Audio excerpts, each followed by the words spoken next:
자, 우리 같이 함께 나눌 말씀은 우리 마가복음 14장 우리 22절부터 28절까지 말씀입니다. 마가복음 14장 22절부터 우리 28절까지 말씀, 신약 79페이지입니다. 79페이지. 우리 한 절씩 교독하고 마지막 절은 같이 읽겠습니다. 그들이 먹을 때 예수께서 떡을 가지사 축사하시고 떼어 제자들에게 주시며 이르시되 받으라, 이것은 내 몸이니라 하시고, 또 잔을 가지사 감사기도 하시고 그들에게 주시니 다 이를 마시매 이르시되 이것은 많은 사람을 위하여 흘리는 나의 피 곧 언약의 피니라. 진실로 너에게 이르노니 내가 포도나무에서 난 것을 하나님 나라에서 새 것으로 마시는 날까지 다시 마시지 아니하니라 하시니라. 이에 그들이 찬미하고 감람산으로 가니라. 예수께서 제자들에게 이르시되 너희가 다 나를 버리리라. 이는 기록된 바 내가 목자를 치리니 양들이 흩어지리라 하였음이니라. 우리 마지막 절 같이 읽습니다. 시작. 그러나 내가 살아난 후에 너희보다 먼저 갈릴리로 가리라. 아멘. 아멘. 우리 28절 한 번만 더 읽겠습니다. 28절 한 번만 더 읽죠. 같이 읽습니다. 시작. 그러나 내가 살아난 후에 너희보다 먼저 갈릴리로 가리라. 아멘. 아멘. 할렐루야. 아멘. 아멘. 하루의 첫 시간을 주님께 올려드리는 아침 예배, 새벽 예배의 자리입니다. 여러분, 이 자리는 그냥 우리가 아침에 일찍 일어나서 예배 드리는 그런 순간이 아니에요. 이 자리는 하나님이 일하시는 자리, 새벽은 하나님의 약속의 자리인 줄 믿습니다. 이 시간을 통하여서 하나님의 분명한 계획들을, 하나님의 뜻들을 발견하시고 하나님의 음성이 들려지시기를 축복하고 도전합니다. 아멘. 이 시간 우리 같이 예수님의 이름을 높여드리겠습니다. 우리 다 함께 힘차게 아멘으로 한번 화답하며 나아갑니다.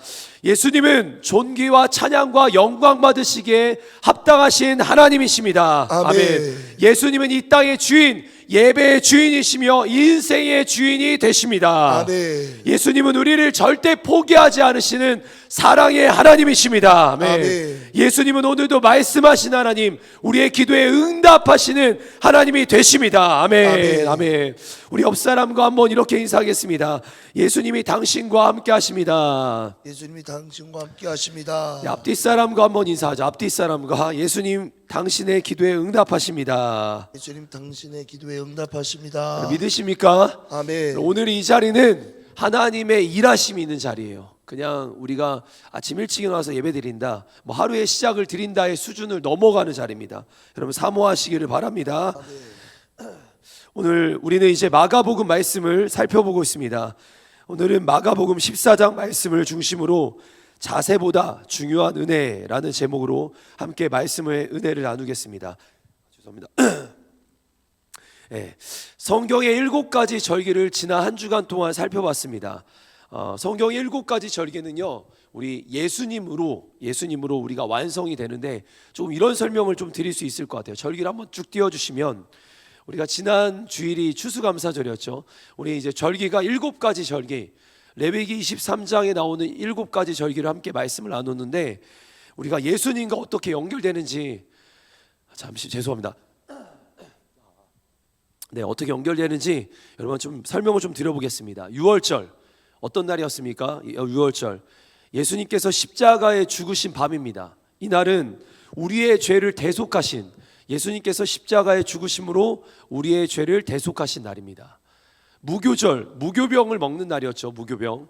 근데 이 날은 어떤 날이냐? 이제 예수님의 십자가에 죽으심으로 다시 새롭게 되며 죄가 해결된 주의 자녀들이 이제 어떻게 살아가는가? 무교병을 먹고 산다, 누룩이 없는 빵을 먹고 산다, 죄 없는 거룩한 삶을 살아야 된다라는 것이 바로 무교절의 의미였습니다. 초실절 어떤 의미입니까? 초실절이 이스라엘의 모든 절기에 가장 첫 열매가 맺혀지는 날입니다. 그래서 맥추절이라고도 하는데, 보리가 처음 맺혀진다 해서 맥추절이라고 하는데, 이 날은 예수님께서 부활하신 날입니다. 부활의 첫 열매가 되셨다. 어떻게 이렇게 딱딱 맞아 떨어지는지 모르겠어요. 부활의 첫 열매가 되셨다. 그래서 우리에게 어떤 의미가 있는가? 예수님이 부활의 첫 열매가 되셨고 우리가 그 다음 열매가 되는 것이다. 우리가 부활의 백성으로 서게 될 것이다 라는 의미입니다. 77절 오순절 어떤 의미입니까? 이날은 예수 그리스도께서 이제 올라가시고 40일 뒤에 성령님이 오신다고 약속하신 날이었어요. 그래서 이날 분명히 77절 오순절에 주님이 오셨고, 이날은 교회의 탄생일이기도 합니다. 나팔절, 예수님의 재림을 기다리는 날입니다. 이날이 이제 나팔이 울려 펴질 때 주님이 오신다고 약속하셨고, 이날을 통해서 우리는 주님 오실 날을 기대하는 신앙을 가지게 되는 겁니다. 대속죄일, 예수님께서 대제사장으로 우리의 모든 죄를 가지고 이제 휘장 안으로 들어가셨고, 그날 영원한 제물 대속죄일에 영원한 어린 양으로서 제사장이 어린 양까지 스스로 감당하면서 모든 죄를 해결하신 날, 그날이 대속죄일입니다. 예수님이 우리의 영원한 대제사장, 영원한 우리의 속죄물이 되셨다라는 의미입니다. 초막절, 어떤 의미냐면 초막절은 예수님께서 임시 거처가 아니라, 우리가 지난 우리 추수감사절 때도 하늘카페 옆에 임시 초막을 만들어놨죠. 근데 그건 며칠이 지나고 한 달이 지나고 두 달이 지나면 다 없어질 것들이에요. 그러나 우리에게 영원한 초막이 있다. 주님이 예비하신 영원한 초막이 있다. 우리가 그날을 기대하면서 또한 이 땅을 살면서 주님이 주신 것들에 대한 감사하며 보낸 날이 초막절입니다. 여러분, 이런 절기들이 하나하나 진행되는 것이 예수님과 함께 동행하는 의미들인데, 여러분, 이 신앙들을 우리가 반드시 기억하시고요. 특별히 오늘은 우리 6월절에 해당되는 이야기들을 여러분들과 함께 잠깐 나누도록 하겠습니다. 어제 우리 이면수 전사님께서 설교 말씀처럼 마가복음 마지막의 내용은요, 죽음의 분위기로 가득 차 있습니다. 지금 마가복음 저희가 14장, 15장, 16장으로 넘어가는데, 이 내용들이 예수님의 죽으심과 더 가까워지면서 죽음의 분위기가 가득 차 있습니다. 그러는 가운데 본문 속에서 깨닫게 하시는 두 가지의 은혜가 있습니다. 그 첫 번째입니다. 같이 한번 읽어보겠습니다. 그 첫 번째, 같이 한번 읽어보죠. 시작. 매 순간을 소중히 여기는 자세가 필요하다. 네, 매 순간을 소중히 여기는 자세가 필요하다. 우리 마가복음 14장 22절부터 24절까지 말씀을 함께 읽어보겠습니다. 시작. 그들이 먹을 때에 예수께서 떡을 가지사 축복하시고 떼어 제자들에게 주시며 이르시되, 받으라, 이것은 내 몸이라 하시고, 또 잔을 가지사 감사기도 하시고 그들에게 주시니 다 이를 마시매 이르시되, 이것은 많은 사람을 위하여 흘리는 나의 피 곧 언약의 피니라. 아멘. 지금 어떤 장면이냐면 6월절이 되었고 예수님께서 제자들과 함께 지금 성만찬을 진행하시는 장면이에요. 사랑하는 성도 여러분, 저는 이제 이 말씀들을, 오늘 본문 말씀을 읽으면서 굉장히 제자들이 부럽다라는 생각을 했습니다. 지금 제자들은 직접적으로 예수님과 성만찬을, 그냥 우리가 오늘날은 성만찬을 기념하는 날이잖아요. 기억하는 날이고, 근데 제자들은 그걸 직접 경험했어요. 자신들의 눈으로, 자신들의 귀로 예수님의 일하심을 지금 자신들의 모든 상황으로, 감각들로 보고 느끼고 경험하고 있습니다. 조금 더 성경의 이야기들을 다 해보면 예수님께서 파도를 잠잠케 하시는 그 현장에 제자들은 있었습니다. 그걸 봤다라는 거예요. 경험했다라는 거예요. 병을 고치고 죽은 자를 살리는 그 상황에 제자들은 그 자리에 있었습니다. 어떻게 예수님이 병을 고치시는지, 어떻게 죽은 자를 살리는지 보고 듣고 경험했습니다. 심지어 예수님이 지금 자신의 피를, 자신의 몸을 상징하면서 성만찬을 진행하는 그 자리에 제자들은 보고 듣고 경험하고 있습니다. 여러분, 이 자리가 어떤 그림의 제목처럼 최후의 만찬의 자리잖아요. 한 번밖에 없는, 인생이 한 번밖에 없는 최후의 만찬의 자리에 제자들이 그 자리에 들어가서 그걸 경험하고 있었다는 거예요. 오늘 본문 이후에, 지금 사실 이 이후에 나오는 장면 중에 또 하나의 장면이 뭐냐, 예수님의 마지막 기도 장면이 나와요. 여러분, 예수님과 이 땅에서 마지막 기도할 수 있는 특권을 누린 게 누구였냐? 제자들이었습니다. 그들은 마지막 순간에 겟세마네 동산에서 예수님과 함께 기도했습니다. 우리 마가복음 14장 34절부터 38절까지 말씀 같이 한번 읽어볼까요? 시작. 말씀하시되, 내 마음이 심히 고민하여 죽게 되었으니 너희는 여기 머물러 깨어있으라 하시고, 조금 나아가사 땅에 엎드려 될 수 있는 대로 이때까지 자기에게 지나가시기를 구하여 이르시되 아빠 아버지여 아버지께는 모든 것이 가능하오니 이 잔을 내게서 옮기시옵소서. 그러나 나의 원대로 마시옵고 아버지의 원대로 하옵소서 하시고 돌아오사 제자들이 자는 것을 보시고 베드로에게 말씀하시되 시몬아 자느냐 내가 1시간도 깨어 있을 수 없더냐 시험에 들지 않게 깨어 기도하라 마음에는 원이로되 육신이 약하도다 하시고. 아멘. 우리 누가복음 22장 44절도 한번 읽어보겠습니다. 시작. 예수께서 힘쓰고 애써 더욱 간절히 기도하시니 땀이 땅에 떨어지는 핏방울같이 되더라. 아멘. 아멘. 여러분 지금 어떤 말씀인지 아시죠? 지금 예수님께서 성만찬 이후에 제자들을 데리고 감람산에 올라가서 겟세마네 동산까지 가서 거기서 지금 기도하시는 장면이에요. 지금 제자들은 예수님의 마지막 기도 순간을 같이 경험하고 있습니다. 심지어 기도 소리를 들어요. 어떤 내용이냐면 제자들이 지금 비몽사몽 중에서도 졸고 있었거든요. 완전히 졸아가지고 비몽사몽 중에도 1시간도 깨어있지 못하느냐, 시험에 들지 않으면 깨어 기도하라, 이 얘기를 들어요. 분명히 그 기도의 자리에서 주님이 어떤 기도를 하셨는지 듣습니다. 그게 요한복음에도 기록되어 있어요. 제자들은 마지막 기도 순간에서 예수님께서 어떤 기도를 하셨는지 기도 내용도 들었고요. 또한 그들의 눈으로 예수님의 얼굴에서 땀방울이 핏방울처럼 쏟아지는 것을 보게 됩니다. 분명 그 자리는 혼자 제자들이 알아서 혼자 고군분투 기도하는 자리가 아니었고 예수님과 함께 기도하는 자리였습니다. 또한 성만찬은요, 예수님을 기억하면서 기념하는 자리 정도가 아니라 예수님과 함께 지금 마지막 그 예식을 진행하는 자리였어요. 그런데 중요한 게 있어요, 여러분. 그 은혜의 자리가 분명하게 그들에게 있었지만 그들의 인생은 바뀌지 않았습니다. 그들은 분명히 오늘날 우리 모두가 부러워할 그 성만찬과 마지막 기도 순간을 그들이 직접 경험했음에도 그들은 과거와 달라지지 않았습니다. 여러분 잘 한번 생각해 봅시다. 2000년 전 어느 한 집에서 진행된 성찬 예식이었어요. 예수님의 몸과 피를 기념하고 기억하면서 먹고 마시는데, 그게 기념하고 기억하는 수준이 아니라 직접 예수님이 떼어준 빵을 먹고 예수님이 전달해준 잔에서 포도주를 마시는 누구도 경험할 수 없는 그 자리였습니다. 그러나 제자들은 여전히 그대로입니다. 심지어 예수님께서 막 기도하시면서 땀방울이 핏방울 되는 걸 봤다 그랬어요. 누가복음 말씀에 봤잖아요. 근데도 그들은 여전히 그대로입니다. 피를 기념하는 포도주, 여러분 피를 기념하는 포도주, 땀방울이 핏방울처럼 떨어지는 그 장면, 이 두 장면이 다 피가 오고 가는 장면이에요. 피가 등장합니다.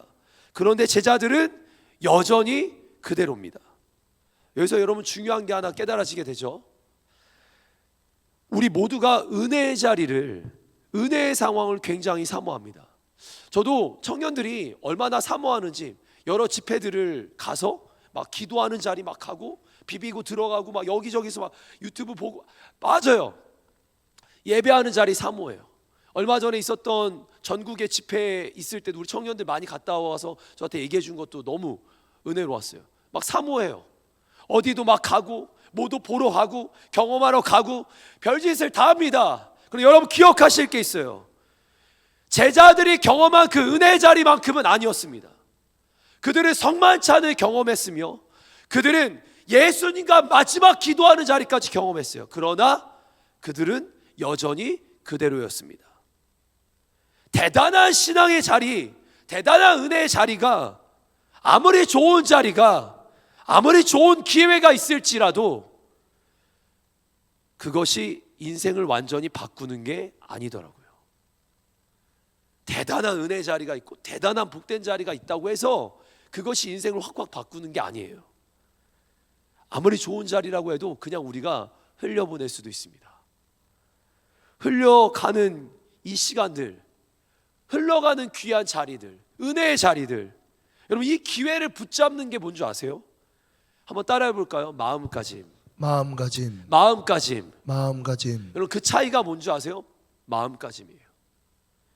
이 순간들, 내게 주어지는 이 마지막 순간의 기도 자리다.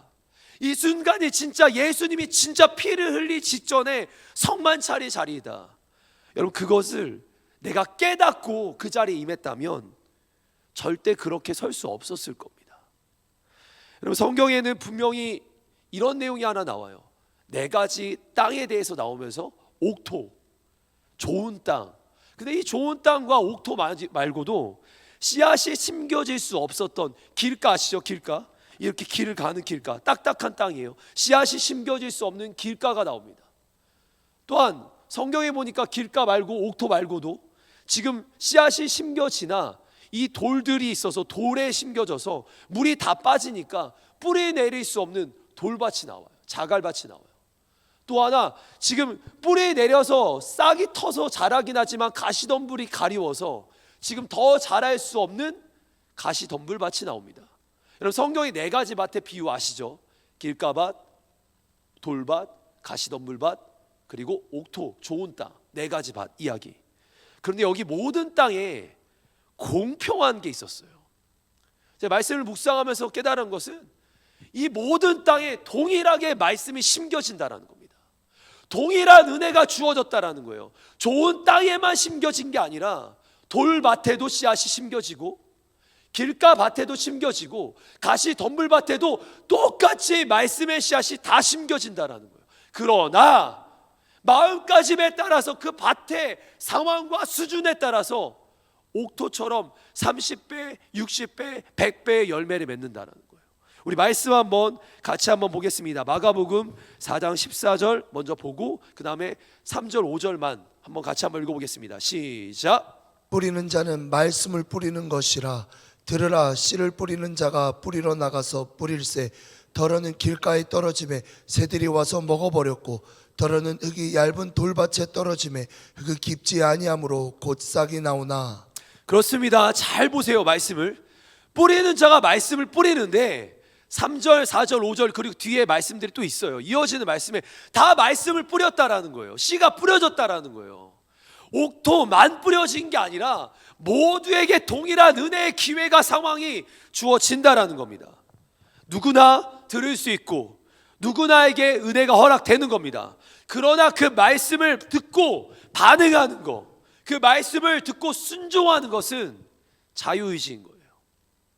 내가 오늘 주어진 은혜의 자리가 있고 내게 주어진 말씀의 자리가 있고 내게 주어진 기회가 있는데 이걸 붙잡고 나가는 것은 그 사람의 자유의지입니다. 굉장히 중요한 내용이에요. 여러분 은혜 받기를 사모해서 앉아만 있는다고 은혜 받는 게 아니라 그날 그 자리에 서야 되는 나의 마음가짐이 중요하다라는 거예요. 각자의 마음가짐에 따라서 인생이 달라질 수도 있고 그대로일 수도 있고, 은혜 자리를 찾아다닌다고 해서 그 사람이 은혜 받는 게 아니라는 거예요. 이 땅에 수 없는 그리스도인들이 모두가 은혜 받기를 사모하겠죠. 그러나 그 자리에 앉아만 있는 게 아니라 오늘 그 자리에 있는 나의 마음 상태, 내가 어떤 마음으로 어떤 마음밭으로 그 자리에 서는가, 그 마음가짐에 따라 인생이 달라질 수도 있고 그대로일 수도 있습니다. 여러분 기억해야 합니다. 오늘 이 시간도 똑같아요. 새벽에 여러분 새벽 예배와 추수감사절이 무슨 차이일까요? 새벽 예배와 성탄절이 무슨 차이일까요? 새벽 예배와 수련회가 무슨 차이일까요? 새벽 예배와 부흥회가 무슨 차이일까요? 똑같이 하나님의 역사하시는 자리입니다. 근데 그 자리에 내가 어떤 마음으로 임하냐에 따라서 그날 영적인 판도가 바뀌는 거예요. 오늘도 하나님은 말씀의 씨앗을 뿌립니다. 성탄절에도 말씀의 씨앗이 뿌려집니다. 지난 추수감사절에도 말씀의 씨앗이 뿌려집니다. 수련회 때도 말씀의 씨앗이 뿌려집니다. 똑같이 뿌려지는데 그 자리에 임하는 내가 어떤 마음가짐이냐에 따라서 완전히 달라지는 겁니다. 사랑하는 성도 여러분, 인생과 신앙이 정말 변화되기 원하십니까? 성장하고 성숙하기 원하십니까? 마음가짐이 바뀌어야 합니다. 마음가짐이 바뀌어야 합니다. 하나님의 나라는요 침노하는 자의 것이라 했어요. 하나님의 나라는 나라가 주어졌다 이거예요. 안 주어진 게 아니라 주의 은혜와 역사가 주어졌다, 나라가 주어졌다. 그러면 그때부터는 순종하는 자의 것, 오늘도 침노하는 자의 것, 오늘도 달려드는 자들의 것입니다. 아멘. 아멘. 하나님의 은혜가 모두에게 똑같지만 그 결과가 다른 것은 매 순간을 소중히 여기는 마음가짐의 차이입니다. 자, 어느 형제의 한 이야기를 해드릴게요. 한 가정에 두 형제가 있었습니다. 형제의 아버지는 심각한 알코올 중독자였다고 합니다. 아버지가 술에 취해 집에 들어오면, 여러분, 아버지가 술에 취해 집에 들어오면 두 가지겠죠. 막 자식을 때리고 막 하겠죠. 그러니까 엄마가 어떻게 하는가? 그 아버지를 향해 고함을 치고 막 소리를 질러대는 거야. 나가라고, 막 꺼지라고 막. 남편은 아버지는 술 먹고 들어와서 알코올 중독자의 가정을 막 공격하기 시작하고, 아내는 그런 남편을 보면서 막 욕을 저주를 퍼붓기 시작하고, 그 아래에서 자란 자녀들 열악한 환경 속에 성장하게 됩니다. 그리고 20년 후가 지납니다. 그들의 인생은 완전히 달라졌습니다. 형은요, 의과대학의 저명한 교수가 돼서 금주 운동을 전개하는 사람이 됩니다.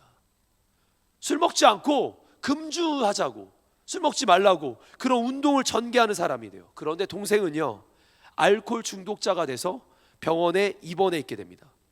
두 사람이 자신이 받아들인 현실에 대해서 동일한 답변을 했대요. 이렇게 말한대요. 알코올 중독자인 아버지 때문에. 한 사람은 의사가 돼서 금주 운동을 일으키고, 한 사람은 아버지 때문에 알코올 중독자가 되는 거예요. 형은 비극적인 환경을 교훈 삼아 희망의 삶을 개척했습니다. 동생은 비극적인 환경에 노예가 돼서 불행한 삶을 살게 됩니다. 여러분, 고통과 시련이 이 둘에게 없었나요? 똑같이 있었어요. 똑같은 상황이었다라는 거예요. 그러나 그걸 어떻게 받아들이는 마음가짐에 따라서 인생이 완전히 달라진 거예요. 누군가는 도약의 기회를 삼았고, 누군가는 절망의 늪에 빠진 거예요. 환경을 탓하지 말라는 겁니다. 은혜의 환경, 내게 주어진 이 상황, 여러분, 그게 문제가 아니라 내 마음가짐의 문제인 거예요. 내 상태의 문제인 겁니다. 상황을 보고, 환경을 보고 신앙생활하는 사람들은 빨리 바꿔야 합니다. 그거 굉장히 위험한 거예요. 상황 보고 은혜 받냐 안 받냐는 영적인 엄청난 문제인 겁니다. 상황이 문제인 것이 아니라 내가 문제인 겁니다. 내 영적인 상태가 오늘 은혜의 판도를 결정하는 거예요. 은혜를 주냐 안 주냐, 하나님 다 주셨어요.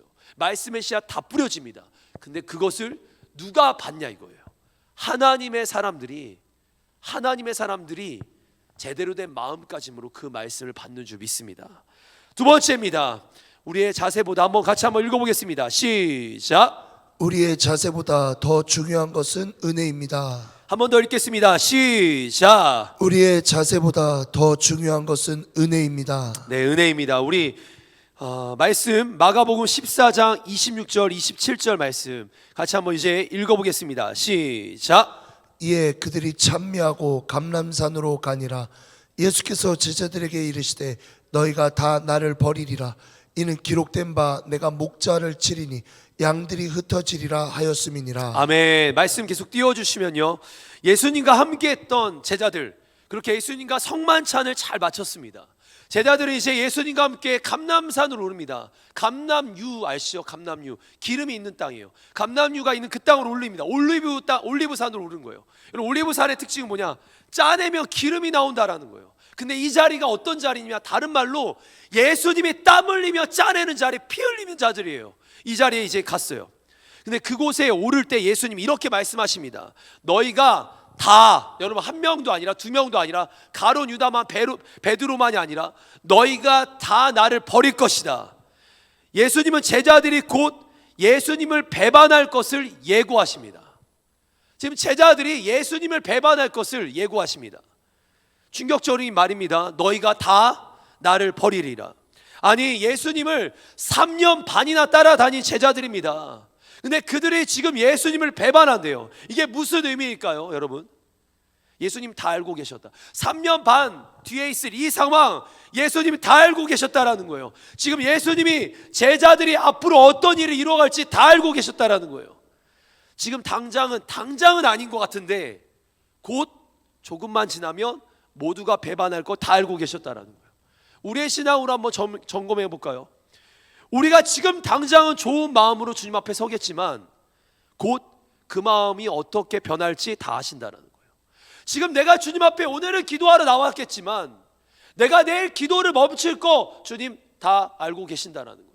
오늘 내가 좋은 신앙으로 설 수 있겠지만 내일 내 신앙이 언제 뒤바뀔지 주님은 다 아신다라는 거예요. 그렇습니다, 여러분. 우리의 하나님은요, 우리가 잘할 때도, 우리가 못할 때도, 우리가 하나님을 기쁘시게 할 때도, 또는 우리가 죄 지을 때도 모든 상황을 주님은 다 알고 계신다라는 거예요. 우리의 범죄와 실수 다 알고 계신다라는 거예요. 그런데 중요한 게 뭔지 아세요? 그런 제자들, 배반한 제자들인 줄 알면서 이 앞에는 어떤 사건이 있는 줄 아십니까? 성만찬을 진행하세요. 이런 제자들인지 아는데 자신의 피를 기념하라고 하면서 성찬식을 진행합니다. 이런 제자들인 줄 아는데 이 말씀 다음에 어떤 내용이 이어지냐면 그들과 땀방울이 핏방울 될 때까지 산기도 하십니다. 배반할 제자들인지 아는데, 심지어 하나만 더 얘기해 드릴까요? 이런 제자들인 줄 아는데 예수님 유월절 어린 양이 되셔서 이들을 위해, 우리를 위해 십자가에서 죽으셨다는 거예요. 다 아는데 우리가 늘 한결같으십니까? 아니요, 누구도 한결같지 않습니다. 우리 안에 끊임없이 올라오는 이 죄악과 연약함들, 우리는 늘 변하고 늘 넘어지고 늘 쓰러집니다. 그게 진짜 고백이에요. 그게 진실한 고백입니다.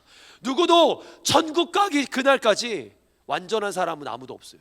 늘 넘어지기 마련이에요. 그런 우리의 연약함 아시는데 2000년 전에 우리를 위해서 십자가에 죽으셨다는 거예요. 이는 실로 제게 너무나 큰 충격의 장면이었습니다. 내가 다 알고 있어. 너무 충격적이었어요. 말씀을 보면서 너무 불편했습니다. 내가 그럴 걸 다 아는데, 내가 오늘도 그렇게 주님을 배반할 것을 주님 다 아시는데, 내가 주님을 버릴 것을 다 아시는데, 그럼에도 불구하고, 이때 나오는 단어예요. 그럼에도 불구하고 예수님은 그런 나를, 우리를, 제자들을 포기하지 않으시고 생명을 내어 주셨다라는 겁니다. 아멘이십니까? 아멘. 여러분, 이게 있어서 신앙생활하는 거예요.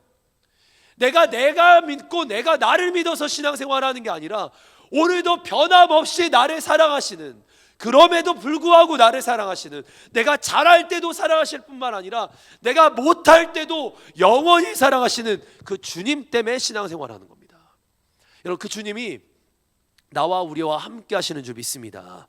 우리 말씀 한 절 말씀 보겠습니다. 마가복음 14장 28절 말씀입니다. 같이 한번 읽어보겠습니다. 시작. 그러나 내가 살아난 후에 너희보다 먼저 갈릴리로 가리라. 한 번 더 읽습니다. 시작. 그러나 내가 살아난 후에 너희보다 먼저 갈릴리로 가리라. 여러분, 이 말씀은요, 예수님이 십자가 사건의 직전의 내용이에요.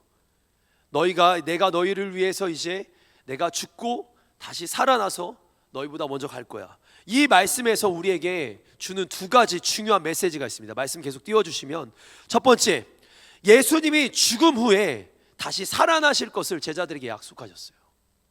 여러분, 이게 세상에 죽다 다시 살아나는 걸 스스로 얘기하는 사람 없어요. 근데 예수님은요, 지금 자기가 살아날 것을 제자들에게 얘기합니다. 내가 다시 살아날 거야. 두 번째, 예수님이 너희 제자들을 떠난 것 같지만 다시 찾아오셔서 갈릴리로 먼저 가서 기다리겠다라고 약속하십니다. 두 가지의 약속이었어요. 하나는 부활에 대한 약속, 하나는 부활 이후에 갈릴리에서 제자들을 기다리겠다는 약속이었어요. 근데 여기서 이제 의문이 드는 것이 하나 있습니다. 성경을 잘 보면 갈릴리로 먼저 간 건 예수님이 아닙니다. 성경을 잘 읽어보면 누가 먼저 갈릴리로 먼저 가요? 제자들이 가요. 제자들이 예루살렘에 있다가 예수님의 부활의 주님을 만났지만 그들이요, 갈릴리로 먼저 가서 나 이제 더 이상 주님께 미안해서 못 살겠어, 배반했거든요. 다 떠났거든요. 아까 말씀 봤죠? 다 떠났거든요. 그래서 거기서 나 그냥 물고기나 잡으려고 과거로 돌아가 버린 거예요. 예전으로 돌아가 버린 거예요. 세상으로 돌아가 버린 거예요. 그런 제자들에게 여러분, 주님이 먼저 가시겠다고 했어요. 물리적으로 제자들보다 먼저 갔다라는 이야기가 아닙니다. 오늘 이 말씀은 먼저 가셨다라는 것은 지금 물리적인 상황을 얘기하는 게 아니라 하나님의 모든 전반의 역사를 얘기하는 거예요. 좀 설명을 좀 드려볼게요. 제자들은 예수님의 죽음 뒤에 두려워 또한 죄송한 마음에 뿔뿔이 흩어졌습니다. 그 중에 일부가 갈릴리로 다 도망가 버렸습니다. 그들 모두는 예수님 만나기 전의 삶으로 돌아갔습니다. 그런데 예수님은 이걸 아셨다라는 거예요. 갈릴리 가서 만나자, 무슨 말이에요? 아셨다라는 거예요. 갈릴리까지도 도망갈 것을 아셨다라는 거예요. 다시 한번 우리 14장 28절 같이 한번 읽어보겠습니다. 시작. 그러나 내가 살아난 후에 너희보다 먼저 갈릴리로 가리라. 아멘. 말씀 띄워주시면 이때 내가 먼저 가리라로 번역된 이 이제 헬라어가 프로악소라는 거예요. 이 원형의 이제 단어가 동사가 뭐냐면 프로아고인데 이게 자동사로 문장에 따라서 자동사로 쓰일 수가 있고 타동사로 쓰일 수가 있습니다. 자동사로 쓰일 때는 앞서가다, 앞으로 가다라는 의미입니다. 근데 타동사로 쓰일 경우에는 뭐뭐를 앞으로 인도하다, 뭐뭐를 밖으로 이끌어내다라는 의미예요. 완전 의미가 좀 달라져요. 이게 문장의 구조에 따라 달라집니다. 근데 이거를 우리나라 성경의 번역에서 좀 오류가 있었는데 원어대로 보면 프로악소는 타동사로 해석을 해야 돼요. 거기 나오는 목적어와 상황들을 봤을 때 타동사로 해석을 해야 됩니다. 그럼 이 말씀의 문장 구조를 그대로 해석하면 내가 너희들을 갈릴리로 인도해야 되겠다. 내가 너희를 이끌어 갈 거야. 지금 잘 들어보세요. 지금 제자들에게 뭐라고 얘기하신 거냐면 내가 너희들을 갈릴리까지 이끌어 갈 거야. 내가 너희들을 갈릴리로 인도해 줄게 라는 얘기였어요. 여러분, 갈릴리가 어떤 곳인지 아십니까? 예수님과 제자들이 가장 많이 사역했던 곳이 갈릴리입니다. 예수님과 제자들이 처음 만났던 곳이 갈릴리입니다. 그리고 예수님과 제자들에게 있어서 그들의 인생에서 다시 주님을 만나 다시 회복하는 그 자리가 갈릴리입니다. 제자들을 향해서 주님이 뭐라고 하셨냐면 프로하고, 타동사로 프로하고를 외친 건 너희들 내가 거기까지 인도해 줄게, 내가 거기까지 이끌어 줄게, 거기에서 너희들을 다시 회복시켜 줄게 얘기하신 거였어요. 다시 한번 점검해 봅시다. 지금 제자들이 두려운 마음에, 죄송한 마음에 갈릴리로 갔는데 이거 누가 인도하셨다? 제자들이 간 게 아니라는 거예요. 주님이 이 상황을 다 인도하셨다라는 거예요. 주님이 그 상황까지, 거기까지 갈릴리로 가야만 했어요. 처음 만난 그날, 베드로가 처음 주님 만난 그날, 물고기 잡았던 그날로 다시 돌아가는 거예요. 그리고 그날도 다시 만난 그날도 다시 물고기 잡고 있었어요. 그날이어야 됐고 그 자리여야 됐어요. 다시 회복하는 자리, 처음 만난 그 자리. 제자들은 도망쳐서 갈릴리로 간 것 같지만 이는 주님께서 먼저 그 갈릴리의 모든 상황을 세팅하시고 그 자리까지 계획하시고 인도하셨다라는 거예요. 실패한 제자들을 부활의 주님이 거기까지 인도하셨네. 거기까지 인도하신 거예요.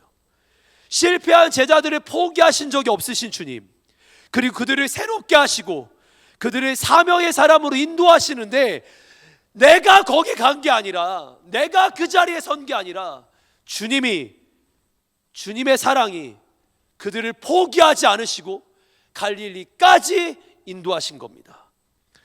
오늘도 여러분, 그 주님이 나와 우리를 여기까지 인도하신 거예요. 나와 우리의 인생을 거기까지 인도하시는 거예요. 나와 우리의 인생을 그곳까지 인도하시는 거예요. 내가 간 것 같지만, 내가 먼저 한 것 같지만 하나도 내가 한 것이 없습니다. 모든 것이 다 은혜였어요. 마지막 한 절 말씀만 같이 한번 읽어볼게요. 우리 사역자들 등단해 주시기 바랍니다. 말씀 한번 같이 읽습니다. 시작. 여호와께서 이미 큰 물고기를 예비하사 요나를 삼키게 하셨으므로 요나가 밤낮 3일을 물고기 뱃속에 있으니라. 아멘. 어떤 말씀인지 아세요? 말씀 띄워주시면 요나는 배 위에서 잠자고 있었어요. 풍랑이 일어나고 배가 파손될 직전인데 거기서도 정신을 못 차리고 잠자고 있어요. 지금 선장이 깨웁니다. 너 정신 차려야 돼. 눈을 뜨긴 했어요. 근데도 뭐 하고 있는 줄 아세요? 원망 불평하고 있습니다. 그리고 뭐라고 하는 줄 아세요? 차라리 날 죽여라, 나를 물에 던져라, 그럼 이 파도가, 이 풍랑이 잠잠해질 것이다. 여러분, 요나는 거기서도 하나님께 대항하고 있습니다. 그래서 결국 제비를 뽑아 물에 던지잖아요. 그때 그 물 밑으로 뭐 하고 있는 줄 아세요? 물고기가. 여러분, 저 같은 사람을 잡아 먹으려면 물고기가 얼마나 커야 될까요? 씹어 먹지 않고 한 번에 삼켜야 돼요. 얼마나 커야 될까요? 3일 동안 물고기가 뱃속에 품고 있어요. 얼마나 커야 될까요? 그 물고기가 밑으로 지나가는데 요나가 딱 떨어지는 순간에 물고기가 딱 잡아 먹는데, 이거 어떻게 설명하겠어요? 요나가 지금 물에 들어간 걸까요? 내가 내 인생에 거기에 들어간 걸까요? 아니요. 그 모든 상황 속에서도 주님이 가장 좋은 길로 예비하고 계셨다라는 거예요. 우리 인생을요, 이 주님이 이끄시고 책임지시고 계십니다. 내 인생에 오늘 나의 상황을 볼 때는 아무 답이 없는 것 같죠. 맞아요. 그게 답이에요. 그게 답이 없는 게 그게 답이에요. 우리에게 답이 있지 않습니다. 답은 주님께만 있는 거예요. 주님의 은혜가 나를 인도하시는 것이고, 이미 인도하시는 것이고, 먼저 인도하시는 것이고, 앞으로도 인도하시는 거예요. 그게 프로야구의 신앙입니다. 여러분, 사랑하는 우리 모든 성도님들, 오늘 나의 신앙은 내가 여기까지 했다가 중요한 게 아니라 하나님이 하셨음을 인정하고, 하나님이 이미, 하나님이 먼저, 하나님이 함께, 하나님이 지금도 이끌고 하심을 인정하고 고백하는 신앙인 줄 믿습니다. 여러분, 내가 한 것 같지 않습니다. 다 하나님이 하셨습니다. 아멘. 하나님이 하셨습니다. 아멘.